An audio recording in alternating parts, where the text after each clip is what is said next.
অপার মহিমময়ী পরম ব্রহ্মময়ী শ্রী দেবী শ্রী কাত্যায়নের কন্যা কাত্যায়নী, তিনি কন্যা কুমারী ও কাতদুর্গী, তিনি আদি শক্তি আগাম প্রতিব্রহ্মী রানী দুর্গা, তিনি দাক্ষায়ণী সতী দেবী দুর্গা নিজ অসম্ভূত তেজ প্রভাবে শক্তি দহনকালে অগ্নি বর্ণায় অগ্নিলোচনা। এই বিশাল অগ্নি হে মহাদেবী, তোমার উদ্বোধনে বাণীর ভক্তির অন্নপূর্ণ বর্ণ শতদর্শনে বিকশিত হোক বীজে বিদণ্ডে।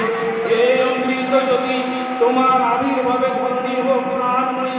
জাগো জাগো।